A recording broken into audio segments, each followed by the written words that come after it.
Viewers अस्सलामु अलैकुम। एक मरतबा फिर रियल इस्टेट विद ABJ के यूट्यूब चैनल और फेसबुक पेज पे आप तमाम को मैं खुशामदीद कहता हूँ। सबसे ज़्यादा पूछे जाने वाले सवाल और सबसे ज़्यादा जिस वीडियो का वेट हो रहा था वो आपके सामने मैं पेश कर रहा हूँ, प्रॉपर्टी वैल्यूएशन टेबल। कई सवालात इसके ऊपर आ रहे हैं, सीनियर ब्रोकर्स हों, जूनियर ब्रोकर्स हों, इन्वेस्टर हों, प्रॉपर्टी होल्डर हों, कई लोगों के जहन में समझ में नहीं आ रहा कि क्या आगे होगा, इस वैल्यूएशन टेबल को किस तरह समझें और इसकी इम्प्लीमेंटेशन किस तरह होगी। सवाल जब आते हैं तो पूछते हैं कि इसका इम्पैक्ट क्या पड़ेगा DHA फेज 8 पे, DHA सिटी पे, ओवरऑल मार्केट के ऊपर। पूछते हैं जो प्रॉपर्टी ले चुके हैं तो आप क्या करें, आगे क्या इम्पैक्ट इसका पड़ सकता है हम पर, एग्रीमेंट किस हिसाब से करें, मार्केट की जो FBR ऑफिशियल वैल्यू है उसको थोड़ा सा समझा दें और ये कब से एप्लीकेबल है। कई सवाल आए, उस समराइज़ करके आज हम छोटी सी डिस्कशन आपके सामने ज़रूर करेंगे। पहले थोड़ा सा समझ लें कि FBR की जो ऑफिशियल वैल्यू है, जो SRO आता है, ये क्यों आता है।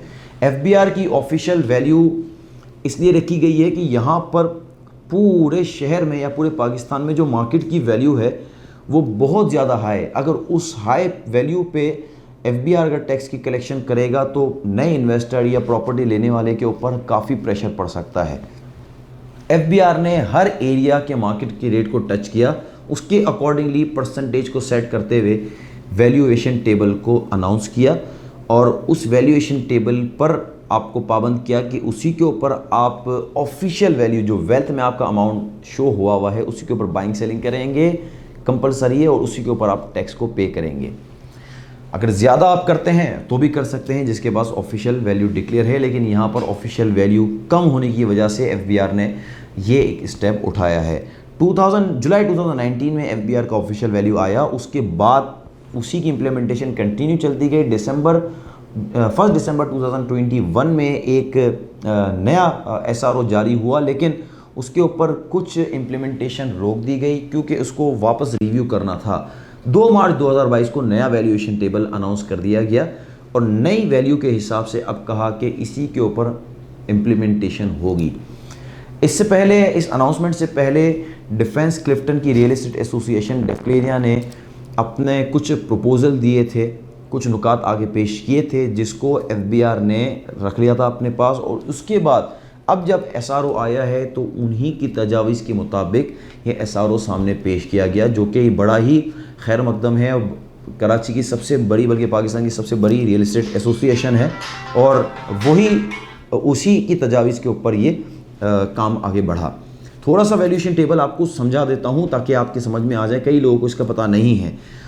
65,000 रुपये पर स्क्वायर यार्ड की ऑफिशियल वैल्यू DHA कराची, पूरे DHA कराची में ओपन प्लॉट की थी। आज हम ओपन प्लॉट को डिस्कस करेंगे। इसकी वैल्यू को बढ़ा के 73,125 रुपीज़ कर दिया। तो जो प्लॉट पहले आपका 3 करोड़ 25 लाख का होता था 500 स्क्वायर यार्ड का ऑफिशियल वैल्यू पे, आज वो हो गया 3 करोड़ 65,62,500 पे। अब वो उसकी वैल्यू, ऑफिशियल वैल्यू बढ़ा दी, यानी अब आप टैक्स पे करेंगे तो आज की ऑफिशियल वैल्यू के मुताबिक करेंगे। अगर कमर्शियल की बात करें तो कमर्शियल की जो वैल्यू 1,10,000 रुपये की जो कमर्शियल वैल्यू पहले थी, उस वैल्यू को बढ़ाकर 1,60,000 रुपये पर स्क्वायर यार्ड की वैल्यू कर दी। यानी जो प्लॉट 1 करोड़ 10 लाख का था, अब 1 करोड़ 60 लाख का कमर्शियल प्लॉट हो गया। ये वैल्यू तमाम पूरे DHA में है, लेकिन फेज़ 7 एक्सटेंशन और फेज़ 8 एक्सटेंशन जो कि मशहूर साहिल स्ट्रीट के नाम से भी है, उसके अलावा ये हैं। उनमें जो वैल्यू की वो भी मैं आपको बताऊंगा।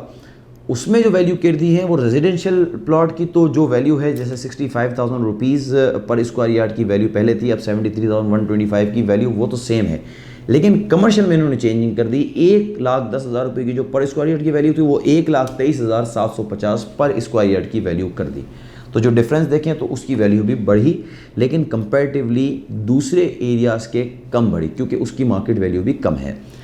लेकिन फेज़ 7 एक्सटेंशन, हुमायूं स्ट्रीट और कमिश्नर सोसाइटी, उसकी वैल्यू जो पहले 65,000 रुपये पर स्क्वायर यार्ड रेजिडेंशियल की थी, अब वो काफ़ी कम कर दी और 22,800 की वैल्यू कर दी। यानी जो प्लॉट 3 करोड़ 25 लाख का पहले था वो अब 1 करोड़ 14 लाख का हो गया। और कमर्शियल में जो प्लॉट 1,10,000 रुपये पर स्क्वायर यार्ड की वैल्यू की थी, अब वो 1,06,875 पर स्क्वायर यार्ड की वैल्यू पे ला के खड़ा रख दिया है, क्योंकि मार्केट की वैल्यू भी उसी अकॉर्डिंगली की। अगर हम बात करते हैं DHA कराची की, तो उसको रिव्यू करना भी बहुत ज़्यादा ज़रूरी है। DHA कराची के 16 सेक्टर्स, 16 सेक्टर में से सेक्टर 1 जो कि तमाम फार्म हाउसेज तकरीबन वहाँ पर बने हुए हैं, और सेक्टर 3 जिसमें कई विलाज वहाँ पर बने हुए हैं। अकॉर्डिंग टू द डेवलपमेंट इन्होंने FBR की वैल्यू तय की है। सेक्टर 1 और सेक्टर 3 इनमें जो FBR की ऑफिशियल वैल्यू पहले 10,000 रुपये पर स्क्वायर यार्ड थी, आज उसकी वैल्यू 1,000 रुपये पर स्क्वायर यार्ड ऐड कर दी, 11,000 रुपये पर स्क्वायर यार्ड की ऑफिशियल वैल्यू रेजिडेंशियल प्लॉट के ऊपर कर दी, जो कि पहले FBR का जो ऑफिशियल वैल्यू के हिसाब से 500 गज का प्लॉट 50 लाख का था, आज वो 55 लाख का हो गया। अब आपने टैक्स भी 50 लाख के ऊपर नहीं बल्कि 55 लाख के ऊपर पे करना है, यानी 1% को एडवांस टैक्स पहले पे कर रहा होता था तो 50,000 कर रहा होता था, आज वो 55,000 करेगा। इसी तरह अगर कमर्शियल की बात करें सेक्टर 1 और सेक्टर 3 की, तो वहाँ कमर्शियल वैल्यू जो पहले 52,000 रुपीज़ पर स्क्वायर यार्ड की वैल्यू थी, जो कि बहुत ज़्यादा थी, तो अब उसकी वैल्यू 38,250 रुपये पर स्क्वायर यार्ड की वैल्यू कर दी। तो इसके अलावा जो अच्छा, अब ये जो वैल्यू जो बन रही है वो 100 गज का प्लॉट पहले 52 लाख का ऑफिशियल वैल्यू था, अब वो 38 लाख का और समथिंग का ऑफिशियल वैल्यू के हिसाब से सेक्टर 1 और 3 का बना। अब अगर बात करते हैं इसके अलावा तमाम सेक्टर की, तो तमाम सेक्टर में FBR की ऑफिशियल वैल्यू को कम कर दिया गया। पहले जो वैल्यू 10,000 रुपये पर स्क्वायर यार्ड थी, अब 6,000 रुपये पर स्क्वायर यार्ड हो गई। तो पहले 500 गज का प्लॉट जो पहले 50 लाख का था, अब वो 30 लाख का हो गया। कमर्शियल की बात करें तो पहले 52,000 रुपये पर स्क्वायर यार्ड का जो प्लॉट था ऑफिशियल वैल्यू पे पर स्क्वायर यार्ड, तो वो 10,140 रुपये पर स्क्वायर यार्ड की ऑफिशियल वैल्यू उसकी कर दी। मैं ये समझता हूँ कि इस वक्त गवर्नमेंट चाहती है कि मैक्सिमम पैसा जो है वो प्रॉपर्टीज़ में लग जाए और उस जगह लगे कि जहाँ अभी डेवलपमेंट स्लो है। ये स्टेप लेना मैं समझता हूँ कि प्रॉपर्टी के लिए अच्छा आगे साबित हो सकता है, लेकिन अगर दूसरे जाविये से हम देखें तो इस यहाँ पर पाकिस्तान में जो सबसे ज़्यादा पैसा लगता है वो शहर कराची में लगता है, और शहर कराची में ब्रांड पे लगता है जो कि DHA और DHA सिटी कराची है। अब हम डिस्कस करें कि DHA फेज़ 8 या DHA सिटी कराची के ऊपर क्या इम्पैक्ट पड़ सकता है। तो देखें, जो इन्वेस्टमेंट अब आती है वो आके लिक्विडेट हो जाती है। जो शख्स पहले 8 करोड़ रुपए का एक प्लॉट लेता था इन्वेस्टर, वो चाहता है कि मेरी अमाउंट लिक्विडेट हो, 8 करोड़ रुपए के मैं 4 प्लॉट ले लूँ, तो वो DHA सिटी चला जाता है। इसके अलावा DHA सिटी में ओवरऑल इन्वेस्टमेंट ओवरसीज़ की ज़्यादा है। तो DHA फेज़ 8, अगर DHA फेज़ 8 को स्पेसिफिकली नोट करें तो इन्वेस्टर अब हो गया यहाँ पर कम, अब यहाँ पर एंड यूज़र ज़्यादा आता है। तो मार्केट की जो सिचुएशन यहाँ नज़र आती है, तो एंड यूज़र के आने की वजह से मार्केट का रेट तो स्टेबल हो गया, लेकिन जो बूम पहले प्रॉपर्टीज़ में फेज़ 8 में आता था, अब वो थोड़ा सा कम नज़र आता है। आ जाए बात कर लें DHA सिटी कराची की, जो कि लोगों के कई सवाल होते हैं। तो DHA सिटी कराची की वैल्यू को कम करना, जहाँ इस वक्त डेवलपमेंट नहीं है, तो शायद पाकिस्तानियों के लिए तो बड़ी खुशाइन बात होगी, क्योंकि यहाँ पर अनडिक्लेयर पैसा बहुत ज़्यादा है, कैश फॉर्म में पैसा बहुत ज़्यादा है और डिक्लेयर कम है। तो गवर्नमेंट ये चाहती है कि मैक्सिमम जो पाकिस्तानी जो यहाँ पर रहते हैं वो मैक्सिमम पैसा अपने इंडस्ट्री में या अपना कैश फॉर्म में प्रॉपर्टीज़ में लगा दे।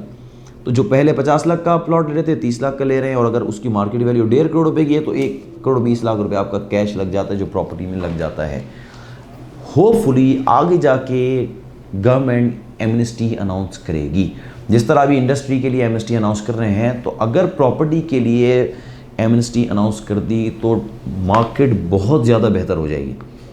देखें, इस हालिया गवर्नमेंट का जो टेन्योर है वो तकरीबन 1.5 साल का या 1.25 साल का रह गया है, तो गवर्नमेंट चाहेगी कि मैक्सिमम पॉजिटिव स्टेप लिए जाए। तो ये स्टेप DHA सिटी कराची के लिए तो बहुत ज़्यादा पॉजिटिव बाज़ाहिर नज़र आ रहा है, लेकिन अगर हम दूसरे जाविये से देखें कि ओवरसीज़ इन्वेस्टर जो कि उसका पैसा ही सारा वाइट है, सारा डिक्लेयर है, अब वो सोचेगा कि मैं अपना अमाउंट अगर कोई प्लॉट 1.5 करोड़ रुपए का ले रहा हूँ, तो मैं अगर 1.5 वाइट भेज रहा हूँ तो मेरा 30 वाइट रहेगा वहाँ पर। अब मैं प्रॉपर्टी बेचने जाऊँगा तो 1 करोड़ 20 लाख रुपए तो मेरा ब्लैक हो जाएगा जब मैं बेचूंगा। तो ये एक सवालिया निशान ज़रूर है, लेकिन फिर भी ओवरसीज इन्वेस्टर की होल्डिंग ज़्यादा होती है, और कई ऐसे भी उनको बायर बाद में मिल जाते हैं कि जो वाइट पे कर सकते हैं।